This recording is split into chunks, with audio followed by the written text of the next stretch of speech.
de votre frère de gauche et de droite, frère ou sœur.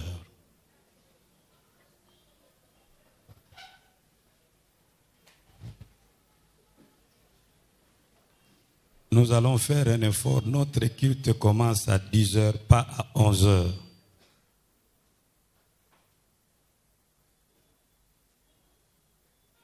Dites à votre voisin, le culte commence à 10h, pas à 11h.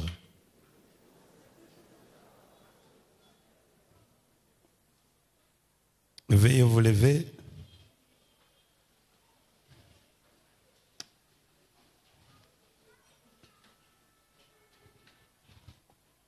Nous allons prendre nos Bibles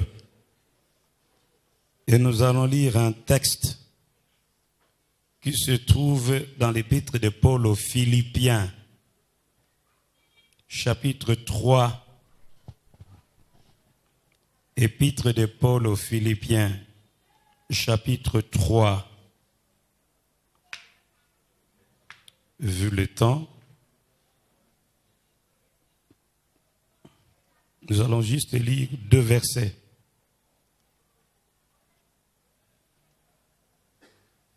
Après Éphésiens vient Philippiens. Nous allons lire du 12e au 15e verset. Nous lisons au nom de notre Seigneur Jésus-Christ.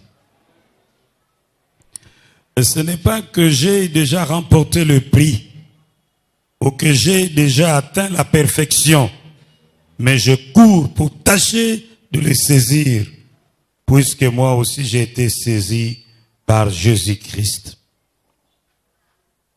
Frère, je ne pense pas l'avoir saisi, mais je fais une chose, oubliant ce qui est en arrière et me portant vers ce qui est en avant. Je cours vers le but pour remporter le prix de la vocation céleste de Dieu en Jésus-Christ. Nous tous donc, qui sommes parfaits, ayons cette même pensée. Et si vous êtes en quelque point de notre avis, Dieu vous éclairera là-dessus. Nous disons Amen. Veuillez vous asseoir. Notre Père et notre Dieu, nous te rendons grâce pour ce moment d'édification mutuelle que tu nous donnes. Bénis chacun de nous et fais que ta parole nous transforme par la puissance du Saint-Esprit. Au nom de Jésus, nous avons prié. Amen. Oubliez le passé. Le meilleur est devant nous. Dites à votre voisin, oubliez le passé, le meilleur est devant nous. Tel est notre thème de ce jour. Oubliez le passé. Le meilleur est devant nous. Cet épître fait partie des épîtres écrites en prison, les épîtres de captivité. Paul l'adresse à l'église de Philippines, des villes de la Macédoine, première implantée par Paul en Europe. L'apôtre est vieux. Il est emprisonné à cause de l'évangile. Il est abandonné de tous, sauf par le chrétien de cette église qui lui apporte le soutien dont il a besoin. Dans cette lettre, il revient à 3 choses essentielles. Il appelle le chrétien à la consécration totale à Christ. Il motive le chrétien à aimer l'Église par-dessus tout.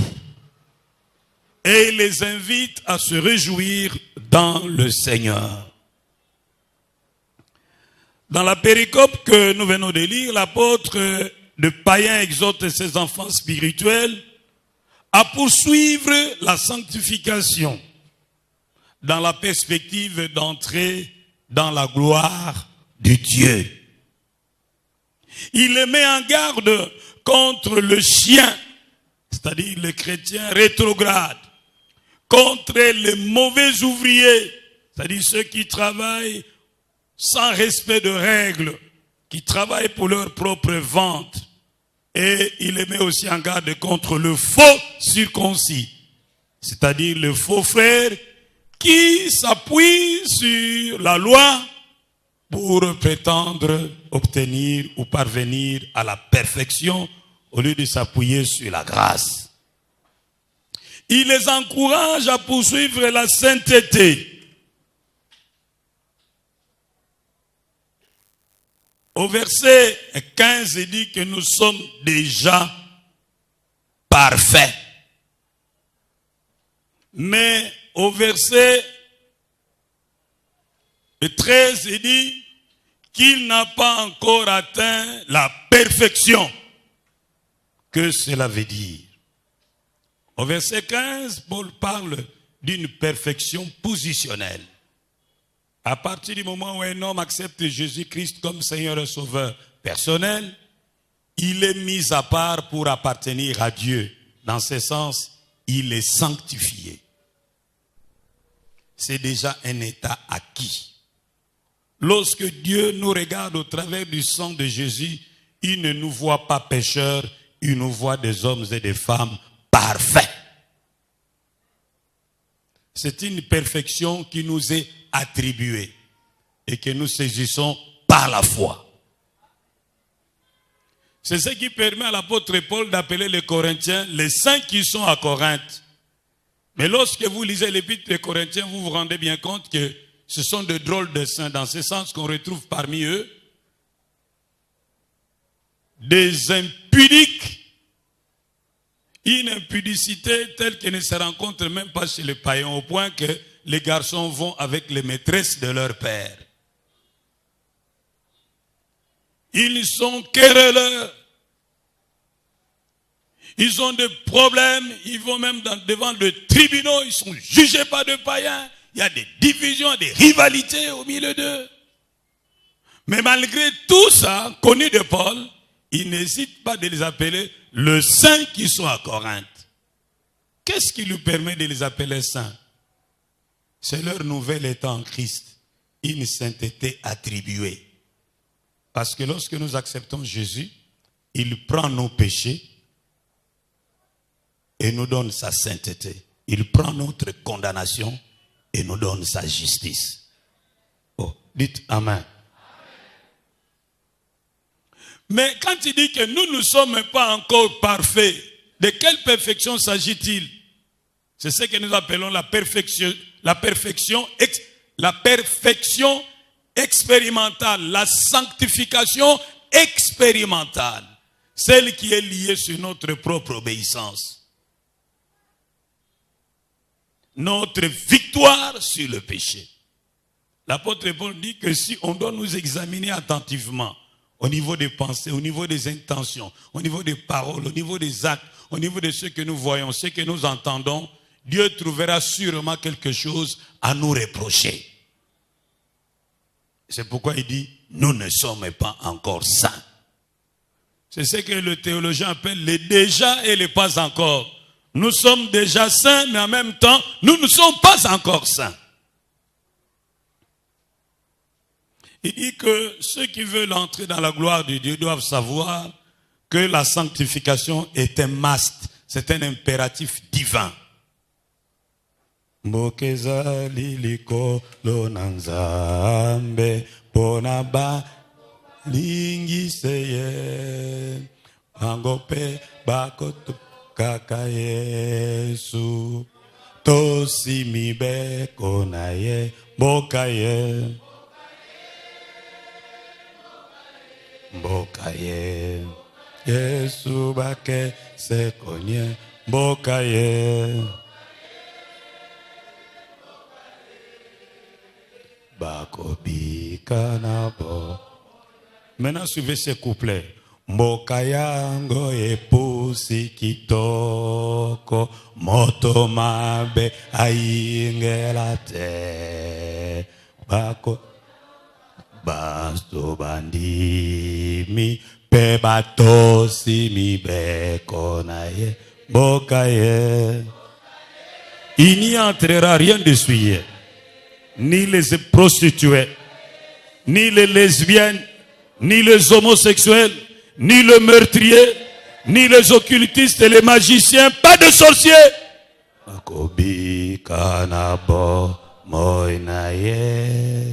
Ici, l'apôtre rejoint l'auteur de l'épître aux Hébreux qui dit « Recherchez la paix avec tous et la sanctification sans laquelle personne ne verra le Seigneur. » Oui, Jésus a dit « Heureux ceux qui ont le cœur pur, car ils verront Dieu. »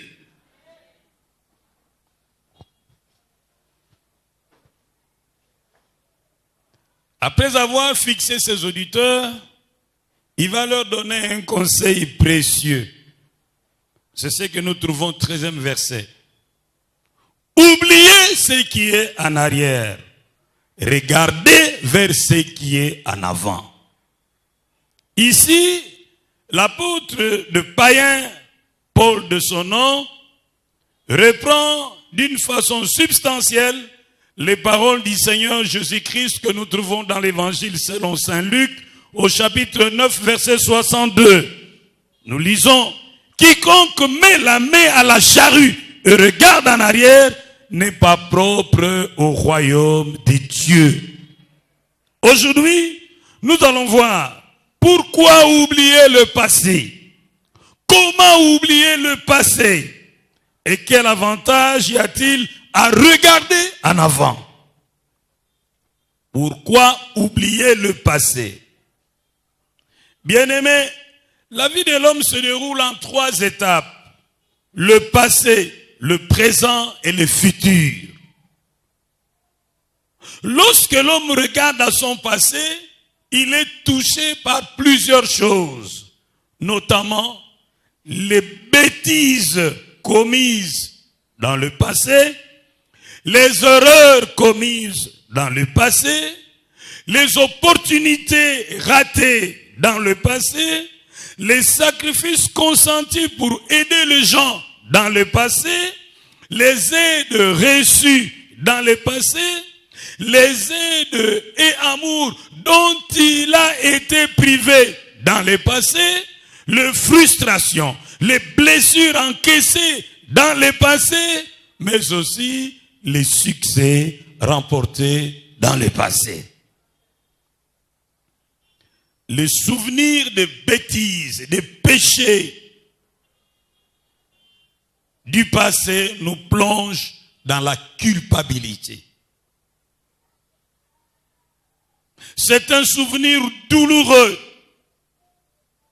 qui parfois nous plonge dans le doute au sujet de Dieu.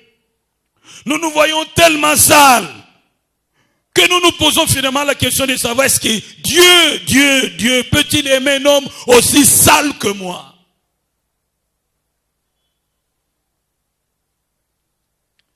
Les souvenirs des erreurs et occasions ratées dans le passé nous plongent dans le regret. Nous nous disons, si je savais, j'aurais pu. Peut-être que ce qui m'arrive aujourd'hui ne m'arriverait pas. Les souvenirs des sacrifices consentis pour aider plusieurs personnes dans le passé et qui aujourd'hui sont ingrates vis-à-vis de nous et parfois même méchantes à notre égard, nous plongent dans le découragement à aider les autres. On se dit finalement, à quoi bon aider les gens? Et pour rejoindre les Quinois, il dirait facilement, Boula Mouzoba na Mukidoy.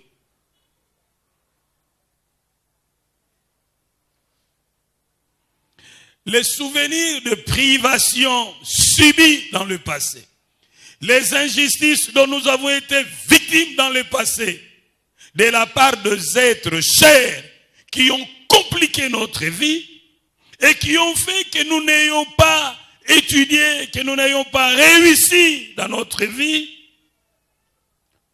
Peut-être qu'ils nous ont poussé même à faire certaines choses que nous regrettons maintenant, nous révoltent, nous plongent dans l'amertume, nous poussent au rejet et parfois nous tentent à nous venger.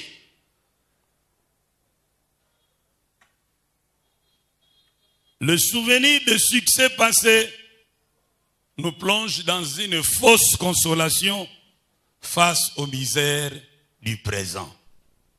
On essaie de se consoler. Autrefois, moi, vous savez, demandez ceux qui me connaissent. Mais écoutez, la vie, c'est ça, elle est faite de haut et de bas.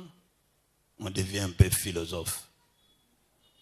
Lorsqu'on se réveille tôt le matin, vers 5 heures, on est premier au grand marché, attendant que les gens ouvrent les ballots de friperies pour vous précipiter sur la bonne chemise et les bons pantalons. Et quand vous rentrez à la maison, vous regardez, vous dites, oh, moi l'homme de Versace, moi l'homme de Hugo Vuitton, oh là là, maintenant je suis réduit à cet état, la vie, la vie. Vous devenez philosophe. Vous essayez de vous consoler. Bien-aimés, un regard trop tourné vers le passé qu'on ne peut plus changer, surtout s'il est sombre, lourd, nous vole la paix et la joie de vivre. Il risque de faire de nous des aigris. Oublions ce passé, c'est-à-dire cessons de ressasser un passé que nous ne pouvons pas changer. Le passé est passé. Oublions le passé, c'est-à-dire ne nous laissons pas déterminer par ce passé, qu'il soit glorieux ou peu glorieux. Vivons pleinement le présent dans la perspective de l'avenir. Dites à ton voisin, le passé est passé, oublie-le. Ah, est-ce que vous êtes ici? Vous êtes là? Alléluia, est-ce que vous êtes là? Oh, montrez-moi votre main pour que je sois sûr que vous êtes là. Alors dites à votre voisin maintenant, oubliez le passé est passé, dites-le lui.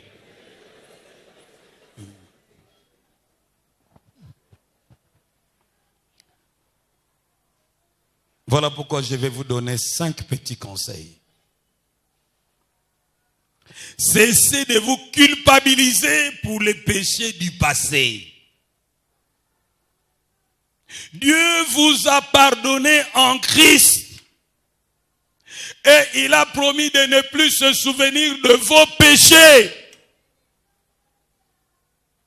Dans Hébreux 10, verset 17, la Bible dit, c'est Dieu qui parle. Et je ne me souviendrai plus de leurs péchés ni de leurs iniquités.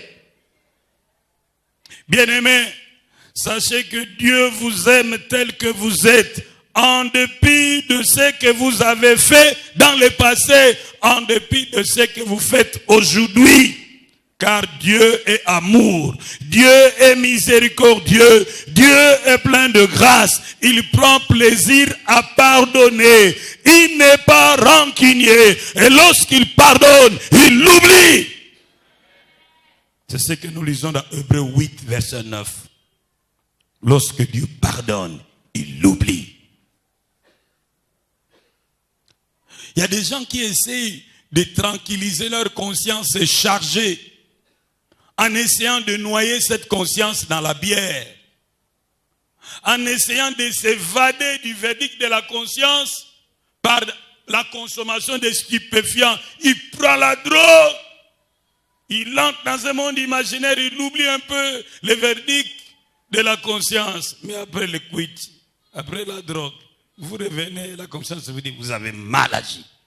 La seule manière de faire taire la voix de la conscience, c'est d'aller à Jésus-Christ, de lui dire la vérité. Et il vous pardonne. Oh, dites bien Amen. Son sang effacé, toutes tes condamnations pour ceux qui demeurent en Jésus.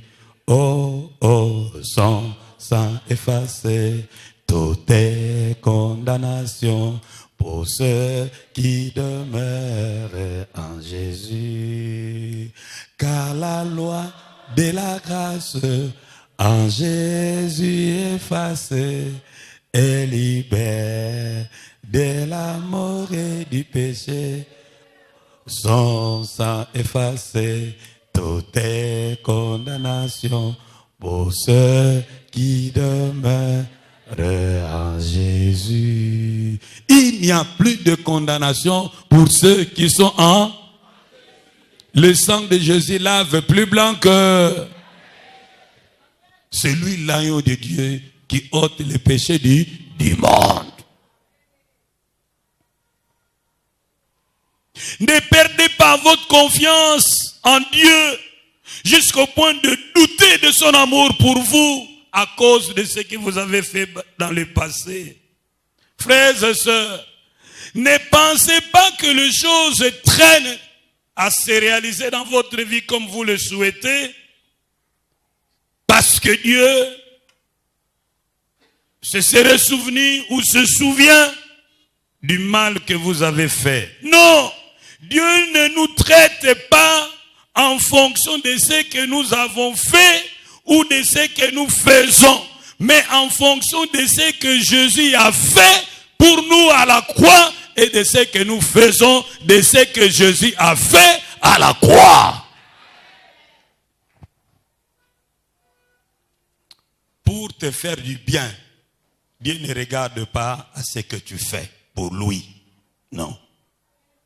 Mais Dieu regarde à ce que toi tu fais de ce que Jésus a fait pour toi à la croix. Jésus a pris ta place. Il a pris tes péchés. Il a pris mes péchés. Il a pris tes maladies. Il a pris mes maladies. Il a pris ta malédiction. Il a pris ma malédiction. Il a pris ta condamnation. Il a pris ma condamnation. Et le châtiment qui devait tomber sur nous est tombé sur lui. Maintenant, nous sommes en paix avec Dieu. Oh, dites Amen. Jésus a dit, il a tout accompli.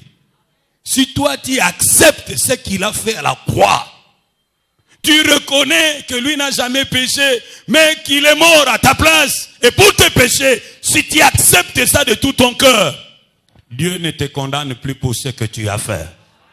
Tu es acquitté. Tu es passé de la mort à la vie. Et tu ne viendras plus en jugement. Oh, dites bien Amen. La Bible dit, il a effacé l'acte dans les ordonnances, nos corps. Il a détruit en les coulant à la croix de Golgotha. Et si vous acceptez Jésus, la Bible dit, nous avons tout pleinement en Jésus-Christ. Dans Colossiens 2, versets 9 à 10. En Christ habite corporellement toute la plénitude de la divinité. Et vous avez tout pleinement en lui, qui est le chef de toute domination et de toute autorité. Maintenant, je vous prie de vous lever. Nous allons lire tous ensemble. Veuillez vous lever, s'il vous plaît. Nous prenons notre Bible dans l'épître aux Hébreux. Hébreux chapitre 4, versets 14 à 16. Je vous invite à lire ce texte avec moi. Et j'aimerais que vous lisiez ça attentivement. Que vous compreniez son contenu et sa pertinence. Ce sont deux passages d'une grande densité sémantique, d'une grande richesse. Disons ça ensemble. Qu'est-ce que j'ai dit? Hébreux chapitre, verset 14 à 16. Vous y êtes? Allons-y tous ensemble. Ainsi, puisque nous avons un grand souverain sacrificateur qui a traversé les cieux, Jésus, le Fils de Dieu, demeurons fermes dans la foi que nous professons. Car nous n'avons pas un souverain sacrificateur qui ne puisse compatir à nos faiblesses. Au contraire, il a été tenté comme nous en toutes choses, sans commettre de péché. Approchons-nous donc avec assurance du trône de la grâce, afin d'obtenir miséricorde et de trouver grâce pour être secourus dans nos besoins. Veuillez vous asseoir. Vos fautes du passé ne peuvent pas empêcher Dieu de vous faire grâce. Vos fautes du passé ne peuvent pas empêcher Dieu de vous secourir. Vos fautes du passé ne peuvent pas empêcher Dieu de vous venir en aide. Car nous avons un souverain sacrificateur qui a partagé notre humanité et qui sait de quoi cette chair est capable. Lorsque les anges essaient d'ouvrir leur bouche, quand ils nous voient tomber dans les péchés, les maîtres leur disent, taisez-vous, vous ne savez pas ce qui se passe dans cette chair-là. Moi, je l'ai portée, je sais de quoi cette chair est capable.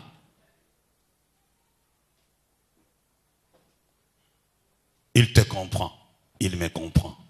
Personne ne peut mieux te comprendre que Jésus. Oh, dites bien Amen.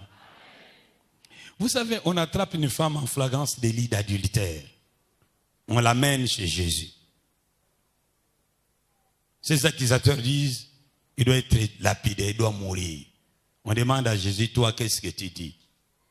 Et Jésus se tourne et l'écrit par terre et dit, que l'un d'entre vous, qui n'a jamais commis de péché, la lapide le premier. Et puis il s'est mis à écrire. Nous ne savons pas qu'est-ce qu'il écrivait. Mais il y a un évangéliste qui est passé dans ces pays, un grand.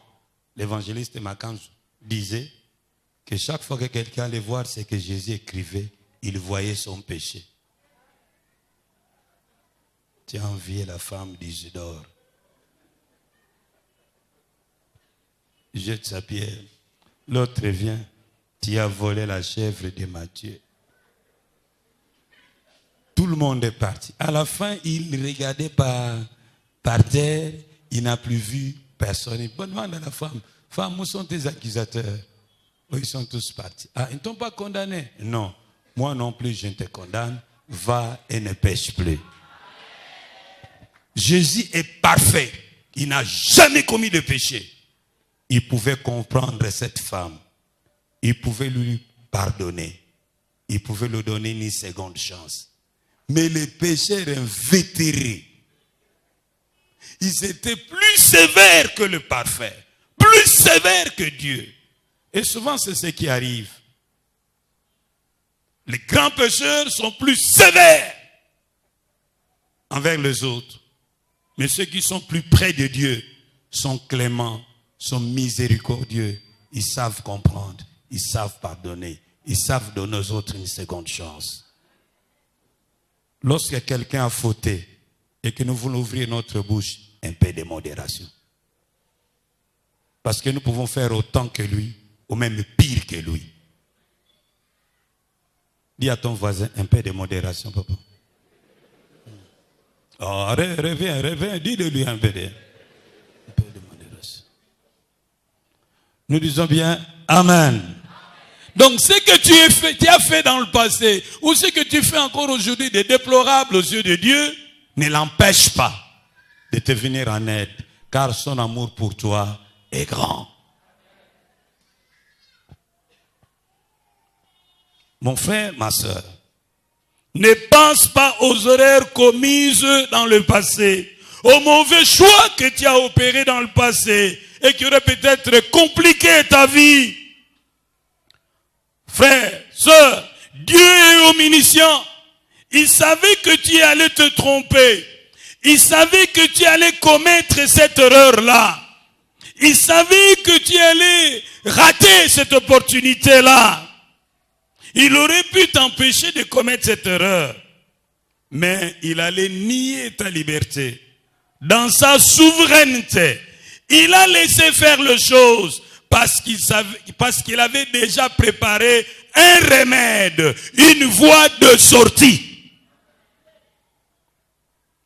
Nous le voyons dans le cas d'Adam. Dieu n'était pas surpris par la désobéissance d'Adam et Ève. Dieu, en tant qu'omniscient, savait qu'Adam et Ève allaient manger le fruit de l'arbre de la connaissance du bien et du mal. Il aurait même pu les empêcher au moment où la femme voulait prendre. Dieu pouvait sortir et dire, attention petite. Mais il a laissé faire pourquoi?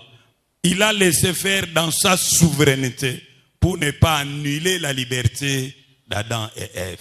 Mais dans l'entretemps, il avait déjà préparé une voie de sortie. C'est le descendant de la femme allait écraser la tête du serpent. Et par ses descendants, l'humanité allait être rachetée. Ton erreur n'a pas surpris Dieu. Dieu savait que tu allais te tromper. Dieu Dieu savait qu'il allait faire un mauvais choix. Il le savait pertinemment bien. Mais il avait déjà préparé une voie de sortie. Oh, dites bien Amen. Tes erreurs ne peuvent pas empêcher Dieu de réaliser son plan merveilleux pour ta vie. Tes erreurs ne peuvent pas empêcher Dieu de réaliser son plan merveilleux pour ta vie. Dans Ésaïe 49, verset 13, la Bible dit, et c'est Dieu qui parle, « Je le suis dès le commencement, et nul ne délivre de ma main. J'agirai, qui s'y opposera ?»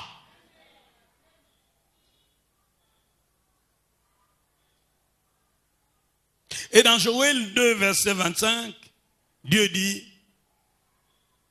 que tu n'as pas désespéré à cause des opportunités ratées. Non, tu n'as pas désespéré. Voici comment il est dit. Je vous restituerai les années qu'ont dévoré la sauterelle, le grillon, le criquet et la chenille. Vous mangerez, vous vous rassasierez, vous louerez le nom de l'Éternel votre Dieu qui aura fait des miracles pour vous. Et mon peuple ne sera plus jamais dans la confusion. Dieu peut vous restituer les occasions ratées. Oh, Dieu peut vous restituer les occasions ratées. Si pour que vous réussissiez, il doit opérer un miracle, il opérera. Le temps des miracles n'est pas passé. Dieu a mis un moyen pour t'aider à arriver au but à coup sûr. Car lorsqu'il agit, personne ne s'y oppose. Dis à ton voisin, Dieu peut encore opérer des miracles. Dis-le lui. Des miracles en ta faveur. Oh, dis-le lui. Tu n'as pas raison de désespérer. Non. Dieu peut encore opérer des miracles. Et c'est lui-même qui promet de le faire. Il n'est pas un homme pour mentir, ni le fils de l'homme pour se repentir. Ce qu'il dit, il le fait. Ne te décourage pas. Notre Dieu est capable de changer le mal en bien. Tu as du prix à ses yeux. Quatrième conseil. Ne te décourage pas à cause de l'ingratitude et de la méchanceté de gens que tu as aidés dans le passé. Non, ne te décourage pas. L'homme est par nature ingrat. N'attends pas la récompense de la part de l'homme. Dieu est juste. Il te récompensera si tu ne te relâches pas de faire du bien. Dans Galates 6, verset 9 à 10. Galates 6, 9 à 10. La Bible dit, ne nous lassons pas de faire du bien, car nous moissonnerons au temps convenable si nous ne nous relâchons pas. Ainsi donc, pendant que nous en avons l'occasion, pratiquons le bien envers tous et surtout envers les frères en la foi. Et dans Ecclésiaste 11, verset 1, la Bible dit, jette ton pain à la surface des eaux, car avec le temps, tu le retrouveras. Oui, la Bible est claire. Celui qui arrose sera lui-même arrosé. Mais il n'est pas dit que les hommes sur qui tu arroses, ce sont ceux qui vont t'arroser. Toi, arrose seulement. Mais Dieu s'arrange pour t'arroser. Dieu s'arrange pour t'arroser.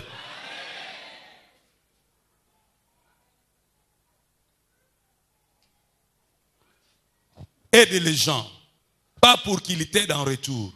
Aide sans compter. Dis-toi au fond de ton cœur, c'est un ingrat celui que j'aide. Ça m'étonnerait qu'il vienne me dire merci après. Donc toi, ce qui doit te surprendre, ce n'est pas l'ingratitude des hommes, mais leur gratitude. Si après avoir aidé les gens, quelqu'un rentre et te dit, papa, merci pour ce que tu as fait pour moi, viens témoigner. J'ai vu un ingrat. Un homme, d'habitude ils sont ingrats, mais pour une fois j'ai vu une exception. Matthieu est rentré me dire merci, je ne m'y attendais pas. Ne t'étonne pas de l'ingratitude des gens. Mais sois plutôt étonné par leur récord. Vous savez, parfois nous pensons que nous sommes reconnaissants. Mais lorsque nous nous examinons de très près, nous avons aussi une petite dose d'ingratitude. Quelqu'un t'a fait venir de Bouta. Il a payé pour toi les billets d'avion. Toi, villageois, est-ce que tu pouvais monter à bord d'un avion? Tu es venu jusqu'ici. Il t'a fait étudier. Mais juste pour quelque chose, une parole de trop qu'il a prononcée sur toi, tu as oublié tous les biens qu'il t'a fait. Tu n'as gardé que le souvenir de cette mauvaise parole. Et puis, tu es devenu indifférent. Tu vois que tu es ingrat. Ta maman qui t'a mis au monde, tu l'as oublié. Tu t'occupes de ta femme comme si c'était la Vierge Marie. Mais à cette maman-là, même pas un morceau d'étoffe. Tu ne vois pas que tu es ingrat. Il y a aussi des gens qui nous suivent à la radio. Ça fait bientôt 10 ans que nous prêchons la parole.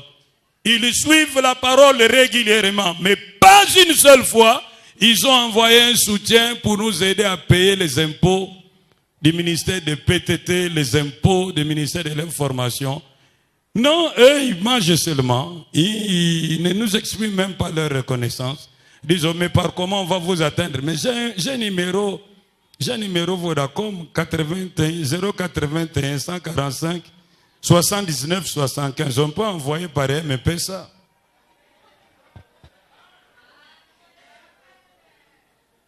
Nous disons bien Amen. Mais quand les autres sont ingrats vers eux, ils se plaignent. Non, vous méritez le prix de votre ingratitude. Nous avons distribué les enveloppes ici d'action de grâce.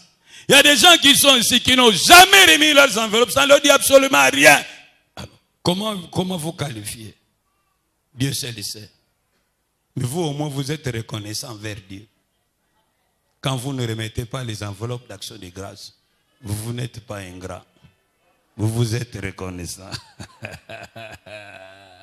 Un peu de modération. Dites à ton voisin un peu de modération.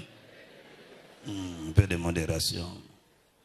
Parce que tu pointes les doigts comme ça, tu dis, tu es ingrat. Mais 3 doigts sont tournés vers toi. Toi-même, tu es ingrat. Lui n'a qu'un seul doigt.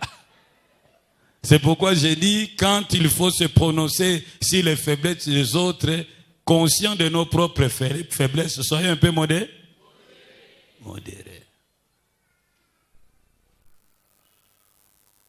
N'aide pas les gens pour qu'ils t'aident en retour. Aide et attends ta récompense de la part du Seigneur. Ne rumine pas la vengeance envers ceux qui t'ont blessé, qui t'ont renié, qui t'ont torturé, qui t'ont humilié. Laisse à Dieu la vengeance et la rétribution des sorts. Ne rends pas le mal pour le mal. Tu risques de leur donner une justification à leur méchanceté. Mon frère, aime et fais le bien. Ne souhaite même pas le mal à tes ennemis. Et ne te réjouis pas en secret lorsque Dieu les châtie. C'est ce que la Bible nous dit dans Proverbe 24, verset 17. Sinon Dieu ne sera pas content de toi. Réagis à tes écraseurs comme le fait la fleur. Lorsque vous écrasez une fleur, elle vous donne le meilleur d'elle-même, son parfum. Rends le bien pour le mal. Souhaite le bien à tes ennemis. Prie, cherche la face de Dieu en leur faveur. Que Dieu leur fasse du bien. Bénissez, ne maudissez pas. La Bible nous parle de David. Dans le psaume 35, verset 13, la Bible nous apprend que David jeûnait lorsqu'il apprenait que ses ennemis étaient malades, étaient en détresse. David jeûnait, cherchait la face de Dieu pour qu'il les aide, pour qu'il les guérisse. Je vois que vous n'avez pas compris. Je vais vous donner un exemple. Un homme épouse sa femme, mais après le mariage, il passe par un grand désert. Quelle misère! La femme doit préparer les beignets, doit vendre les chikwang, doit aller prendre le pain tôt le matin pour vendre, trouver quelque chose à manger. C'est la femme qui doit payer les minervales pour les enfants, payer les loyers. Elle fait presque tout. Et l'homme ne fait rien parce qu'il n'a pas de boulot. Et comme Dieu est bon, il donne du boulot à cet homme. Cet homme trouve un bon boulot. Il est très bien payé. Belle voiture. Il a maintenant des costumes, de belles chaussures, bien coiffé, bien rasé, bien parfumé. Et puis il regarde sa femme et dit, elle a fané. Elle n'est plus comme autrefois. Je suis d'un certain rang, j'ai besoin aussi d'une femme de qualité, une femme de classe. Il va trouver une maîtresse à l'Isam. Belle fille, jolie, comme si Dieu l'avait créé le lundi. Merveilleuse créature, fou d'amour avec elle. Il commence même à découcher, il passe son temps chez la maîtresse. Il envoie l'argent par les chauffeurs. Derrière les campus, là-bas, à Cogelos. C'est là qu'elle est, donnez-lui son argent. Et bon, l'appelle, quand le chauffeur arrive au campus, elle téléphone. Maman, yaka noki po, il faut na zonga noki, yako zombongo on a une tendance. C'est comme ça chaque jour. Et puis un vendredi, le type prend sa bagnole, prend Marie-Josée, cap sur Kissantou. Ambiance. Descendent à Kissantou. Mange, boivent. Vendredi, samedi, dimanche soir, disent on rentre à Kinshasa. Sur le chemin de retour, accident. L'homme a une fracture au bras et Marie-Josée fracture au bassin. La nouvelle arrive chez cette femme. Cette femme, comme elle aime Dieu, elle aime aussi son mari. Il demande comment va mon mari? Non, fracture au bras gauche. Oh, ça va, avec le bras droit, va continuer à écrire. Gloire à Dieu qui n'a pas voulu m'éprouver au-delà de mes forces. Et comment va sa maîtresse? Sa maîtresse a un bassin cassé, elle est dans un état critique. Cette femme se dit, je ne peux plus dormir sur mon matelas, je dors sur la natte. Il y avait Dieu d'Abraham. Tu es un Dieu qui fait des miracles. Guéris Marie-Josée.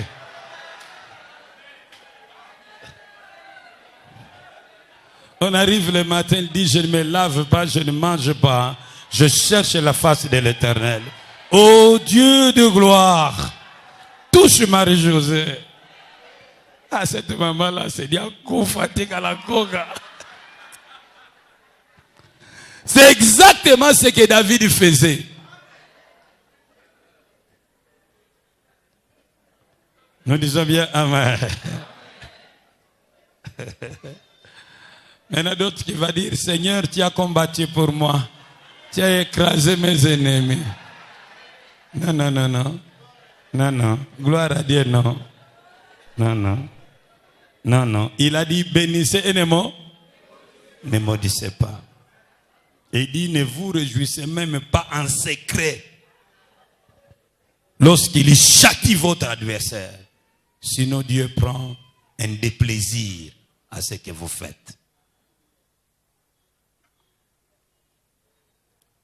Mais comment oublier le passé?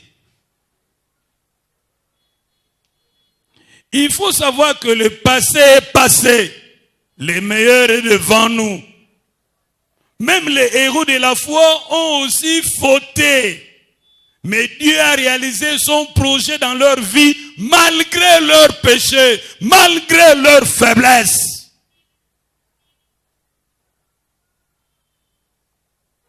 Abraham avait une promesse.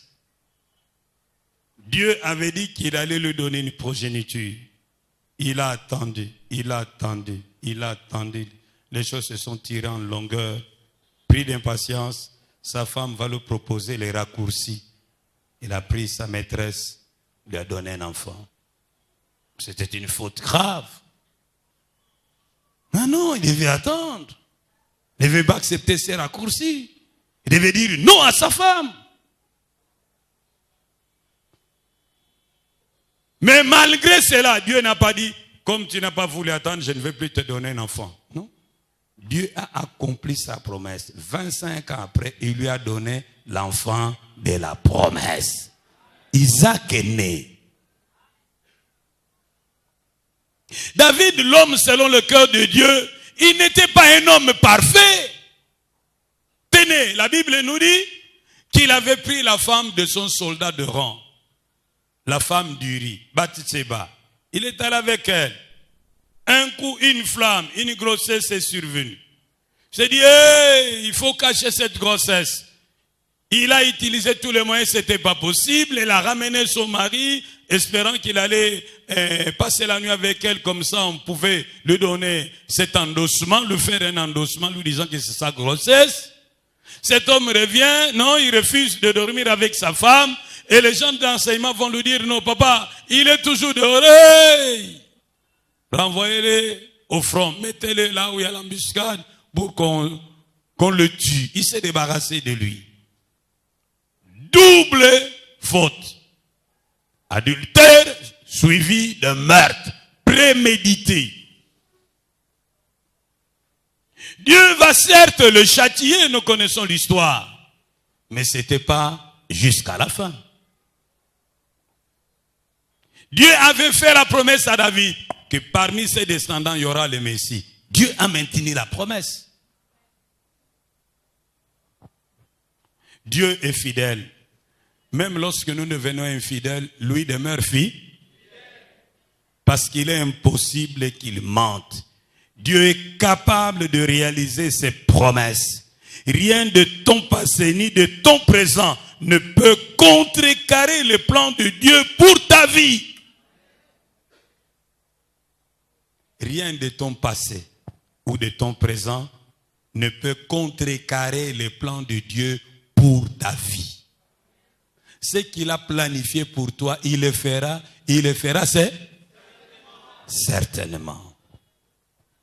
C'est pourquoi, mon frère, oublie le passé.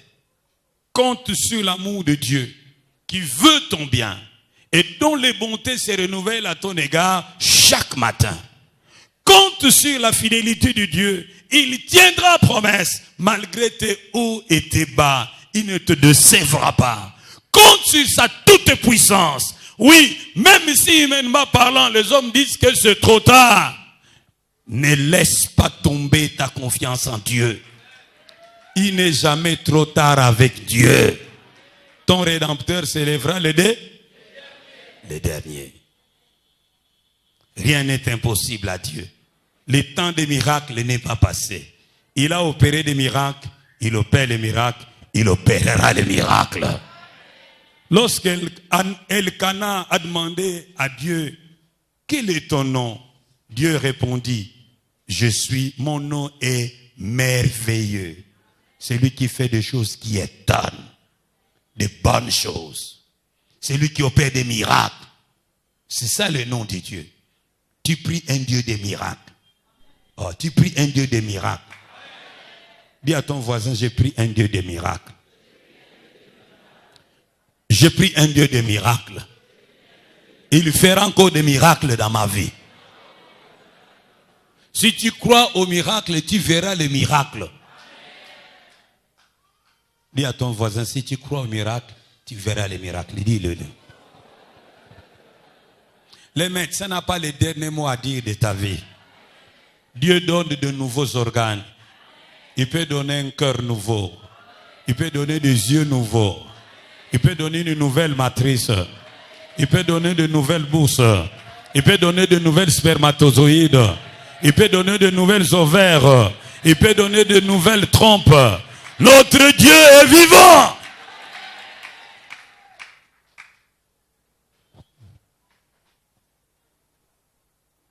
De temps en temps, nous pouvons jeter un regard dans le passé pour voir, comme dans un album, les merveilles de Dieu dans notre vie, pour fortifier notre foi face aux défis à relever aujourd'hui.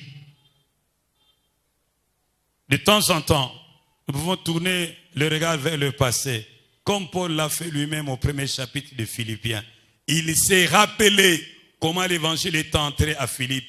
Il s'est rappelé comment les Philippiens se sont attachés à l'évangile. Il s'est rappelé comment les Philippiens ont pris part à la proclamation de l'évangile et comment Dieu s'est glorifié au milieu de ce peuple. Il s'est rappelé de ces choses pendant qu'il était dans sa détresse pour fortifier sa foi. Nous aussi, de temps en temps, nous pouvons retourner les regards vers le passé pour compter les bienfaits de Dieu. J'étais malade, il m'a guéri. J'ai traversé le fleuve, on a basculé, nous sommes tombés dans le fleuve, cette pirogue-là, mais Dieu, dans sa grâce, il a permis que les pêcheurs viennent me tirer de là. Dieu est bon. J'étais arrêté par des soldats, des rebelles, ils ont tué les autres et m'ont laissé, me demandant d'aller annoncer la nouvelle au village. Dieu m'a sauvé. J'ai fait une crise.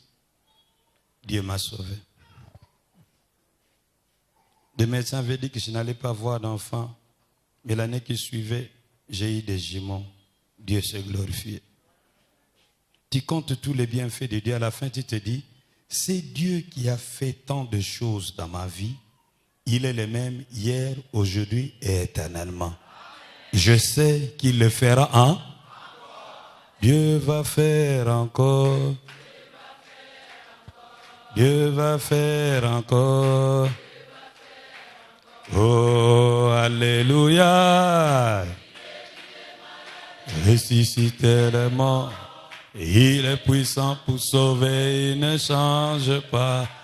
Dieu va faire des miracles, des prodiges. Dieu va faire encore. Amen. Pourquoi regarder en avant? Et nous allons terminer. Bien-aimé, la vie de l'homme est comme un véhicule équipé d'une pare-brise et d'un rétroviseur. Un chauffeur qui veut aller de l'avant ne regarde pas au rétroviseur, mais à la pare-brise.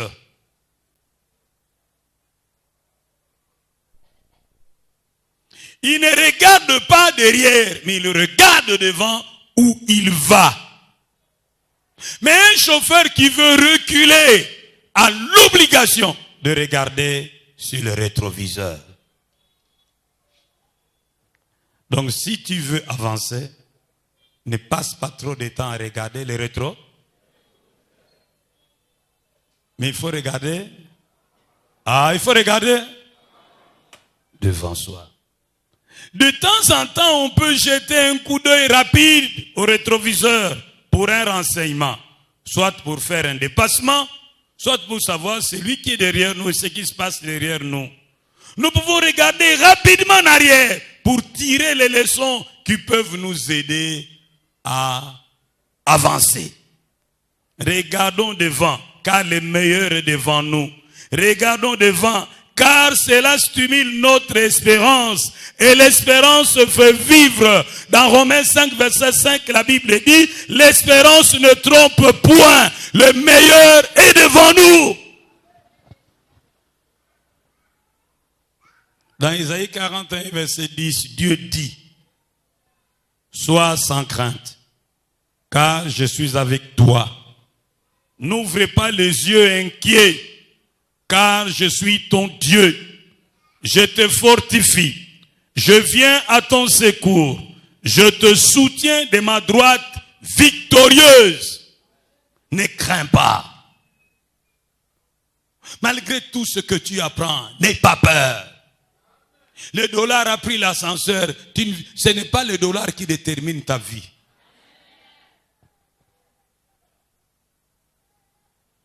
Ne crains rien. Ne crains même pas les mauvaises nouvelles qui viennent de loin. Car Dieu est avec toi. Il dit qu'il te soutient. Ne promène pas les regards inquiets. Sois calme. Ne t'agite pas.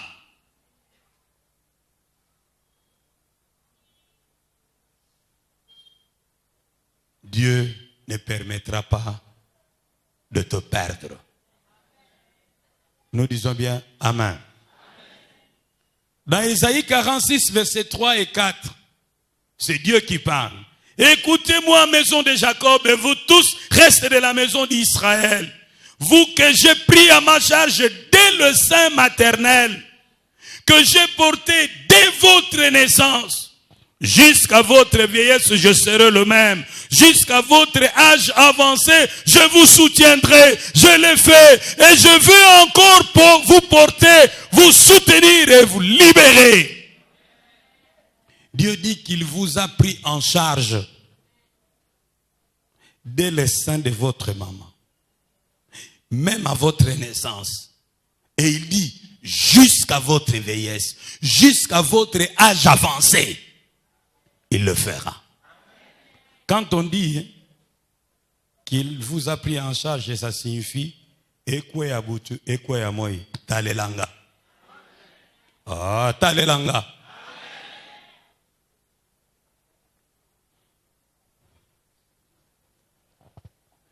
C'est Dieu qui dit ça. Il dit qu'il vous a pris en charge. Pendant que vous êtes encore une masse informe dans le sein de votre mère. Il veillait sur vous. À votre naissance, il a veillé sur vous. Et il dit, il continue à veiller sur vous jusqu'à votre vieillesse, jusqu'à ce que vous aurez un âge avant. Ne comptez pas sur les enfants. Ne comptez pas sur les enfants. C'est une mauvaise banque. Comptez sur Dieu. Je vous dis, comptez sur Dieu. Il dit, il vous prend en charge.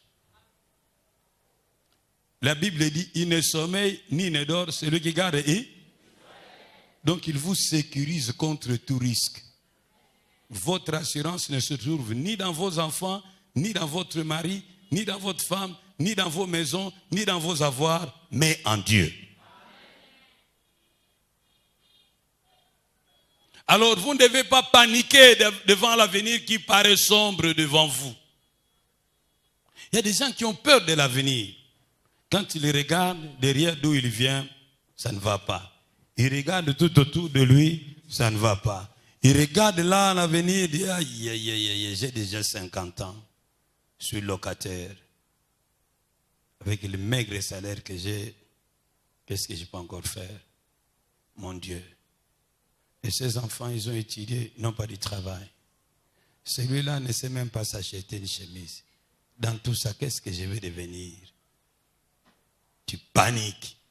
Et quand tu vas à un deuil, tu trouves un ancien collègue étalé là-bas, tu commences à l'envier. J'aurais bien voulu être à ta place. Toi, moi, tu vas te reposer. Moi, je ne sais même pas ce que je vais devenir demain. À force de réfléchir comme ça, tu vas craquer. Ne cède pas au désespoir. Sinon, tu vas craquer. Tu vas attraper un AVC. Tu vas faire l'infarctus. Laisse tomber. Regarde à Dieu. Oh, dis bien Amen. Il est capable de te donner une maison à toi. Par des moyens que tu ne peux pas soupçonner. En un jour, il peut t'enrichir. Le temps des miracles n'est pas encore terminé. Oh, dis bien Amen. Ne cède pas au désespoir. Ne te jette pas dans les bras du premier homme qui vient au seul motif que j'ai déjà un enfant qui peut encore épouser une fille mère. Hey! Il y a même des filles qui avaient 4 enfants. Moi, nana, papa, naye. Babala, mabala, bien, vanda. Je vous dis la vérité. Si Dieu veut que tu te maries, Même avec 6 enfants, tu trouveras un mari. Mais si Dieu ne veut pas que tu te maries, tu peux rester vierge. Tu mourras célibataire vierge. Oh, disons bien Amen. Dieu est souverain. Il fait ce qu'il veut, quand il veut, où il veut, comme il veut. Ne cède pas au désespoir. N'entre pas dans la compromission. Tiens bon, si ça n'a pas marché hier, ça n'a pas marché aujourd'hui, la Bible t'oblige de croire que demain ça ira bien.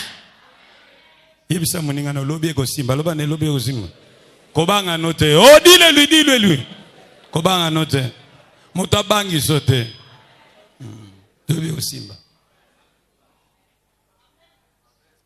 Même ce que tu vois sur le terrain politique, n'aie pas peur. Basa la aventure na bango. Balinga te lobe ko simba. Même ceux qui ne veulent pas partir, ils partiront. Il y a un Dieu qui domine sur les reins des hommes. Il élève qui il veut, il abaisse en son temps. En son temps. En son temps. Ce que Dieu fait est parfait en son temps. Seigneur Jésus, je te prie, montre-moi que dans ma vie, tu fais tout ce que tu dis en ton temps. Maintenant, je veux que tu chantes bien. En son temps.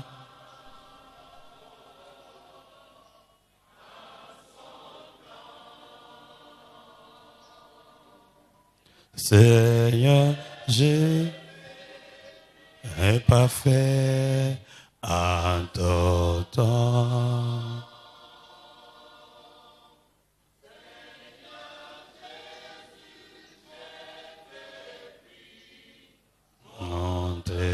Montre-moi que dans ma vie, tu fais tout ce que tu dis en ton temps. Chacun a son temps. Si eux, malgré le fait que vous ayez le même âge, se sont déjà mariés, c'est leur temps. Toi, tu te marieras à ton temps. Si eux, malgré le fait que vous ayez le même âge, sont déjà des directeurs par des voies de compromission, c'est leur affaire.